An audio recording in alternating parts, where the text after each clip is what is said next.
I'm Michelle Tyreen Johnson in Louisville.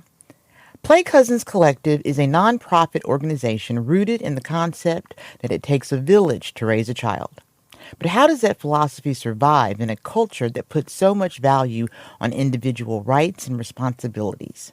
Play Cousins co-founder and executive director Kristen Williams joins me to talk about the variety of approaches her organization uses to support families. Welcome, Kristen, and thank you for being here. Could you describe the work that Play Cousins Collective does? Absolutely. So we are a family-centered grassroots organization built by those we serve. So I live in West Louisville. Many of our families live in West Louisville and our staff. And our mission is really to build a village around our children. We have 4 pillars. They're community healing, caregiver support, youth enrichment, and civic engagement. And all of this really serves to strengthen the well-being of our families. So what made you decide to start or help start this organization? I had just moved back from Lexington to Louisville, to West Louisville in the Shawnee neighborhood. And I really was blown away by how beautiful and wonderful our community is. So my husband inherited his house from his mother. It's this beautiful house across from a golf course. We got married in a community garden next door. And the narrative around my life was a positive one. But when you turn on the radio or the news, the narrative was so negative. And having just had a child, I wanted my child to be oriented in a positive narrative, to feel like they were the main character of their story, not the sidekick or comic relief, right? And so it didn't take me long to find other parents who felt the exact same way. And we formed Play Cousins Collective in order to really build that village out for those children to then orient themselves within so they could one day inherit that and lead. How has that name helped you with the focus? Well, it is like almost a secret code, right? Mm. When some people hear Play Cousins, they know this means extended kinship. And because we're building on Pan-African wisdom, indigenous wisdom, and practicing Sankofa, going back and getting, this abundant knowledge that has always existed, creating Play Cousins was a practice of that as well. So we didn't just come up with this concept, but we're building off of what our ancestors have done in the absence of family or in the abundance of family, right? It may be that we've been separated, or you and I just might be hanging out all the time, and all of a sudden now you're my auntie or you're my sister, my cousin, right? Mm-hmm.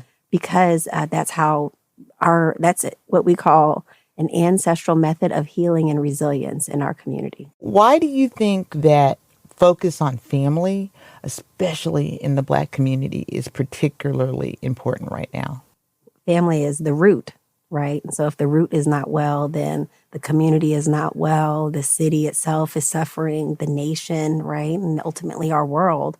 And so if we can look at how to protect our children, how do we pour into them and love them, then you're talking about adverse childhood experiences being prevented, or at least pouring into the resilience of a family so that if there is trauma, that they have the tools they need to heal themselves and to build and be sustainable.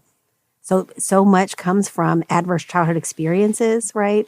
That down the line, when you're looking at poverty or violence in a community, that stemmed from childhood. Somebody was injured. And so how do we build and love on our family so that we can keep that from happening? That's why I also was excited when I saw that you have this new program called Control, like spelled the way you see it on a computer. I love that. The narrative, where middle schools create art to flip the script on harmful media messages. Could you tell me a little bit about that program and why it's, again, important now? Yep, that's our middle school program in partnership with AMPed, where kids are at the Baxter Community Center and they are charged with learning about dominant cultural values and communal cultural values, and then going out and interviewing elders in their community to gain stories around those values, so that we want to see the transmission of those cultural values through storytelling for our youth.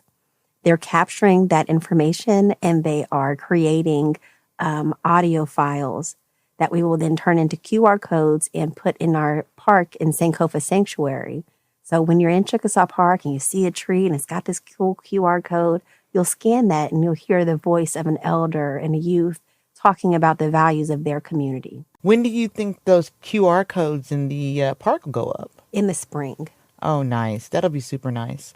So one of the things about your mission is that it takes a village, and in some respects that goes against this other thing that people always like to say of stay out of my business, stay in your lane, don't talk to my kids, let me raise my, you know what I'm saying? Like, how do you incorporate that in your philosophy? It's so funny how we look at marginalized communities with this deficit lens, when in reality, the ways that those communities stay in existence is because they have values that have kept them, right? They practice communalism.